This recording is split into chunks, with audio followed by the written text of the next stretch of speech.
5 seconds. I should like now to make a few observations on the budget. This budget marks a turning point in the history of our country. It is no use attempting, as some of my friends have done, either to deprecate the budget very strongly or to suggest that we are not witnessing a new revolution in our methods of fiscal training and technique. I want it to be quite clearly pointed out to my friends that we are now facing the lean years of Indian finance. Hitherto, we had revenue surpluses, which were a form of public saving and which were meant to be utilized for capital development. Hereafter, this form of revenue surplus would not be available. We have therefore to find out ways and means of implementing our great program of national reconstruction at minimum cost. My point is that the deficit on revenue account would be of the order of about rupees 19 to 20 crores.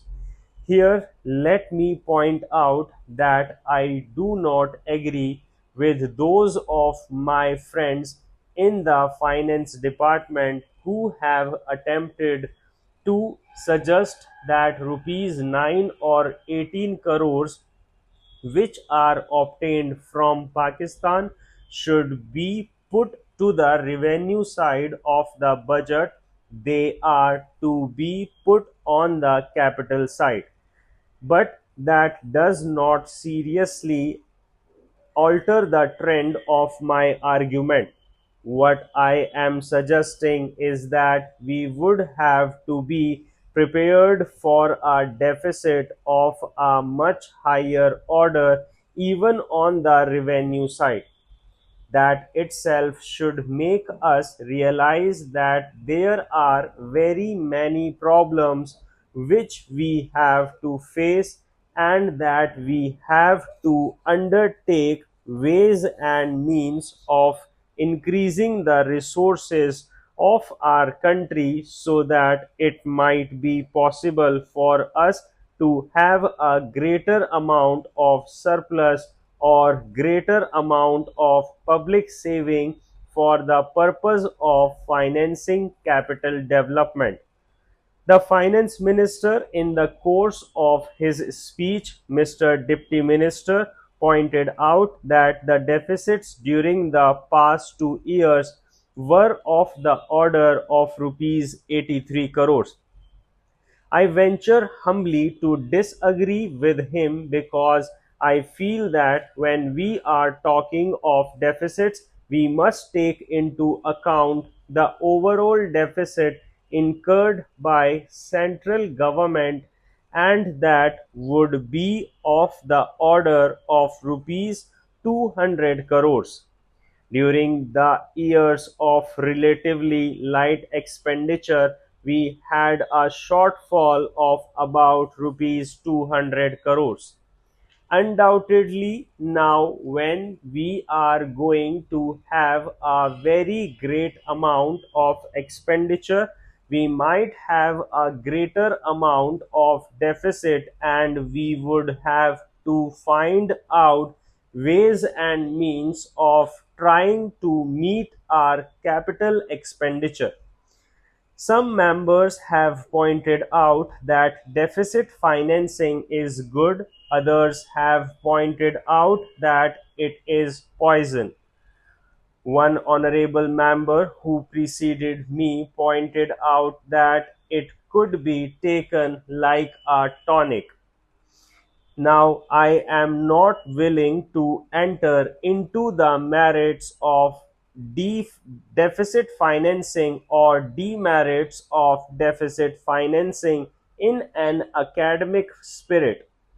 The time has now come when we should face realities. I do suggest that we have to indulge in deficit financing, because without indulging in deficit financing, it would not be possible for us to indulge in capital expenditure on such a large scale. But when we are talking of the scope of deficit financing, I would like to place before the House and the Finance Minister the two great limitations which face us. The first limitation that faces us is that concerning the internal price level. The Honorable Finance Minister referred to the cost of living. He said that he was going to keep a watch over the cost of living so that it may not shoot up within a short period and make a mess of the plans of capital development. But there is another limitation which has also to be borne in mind, a limitation which has not received as much notice as it should have done in all the discussion that have taken place on deficit financing. That limitation is the external limitation, or the limitation which arises on account of our balance of payments position. I think that is as important, Mr.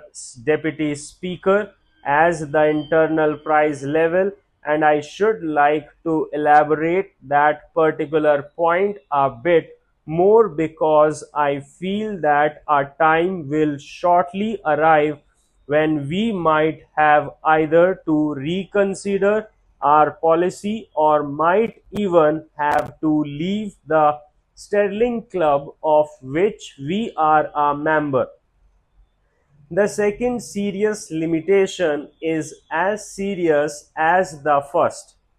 What would be the consequences of deficit financing on our balance of payments?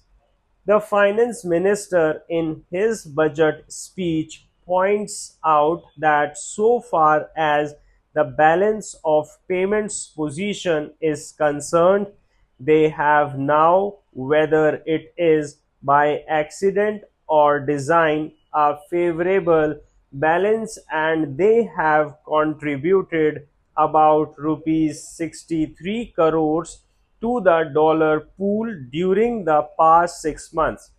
But the moment we indulge in deficit financing, we have to be prepared for worsening of our balance of payments.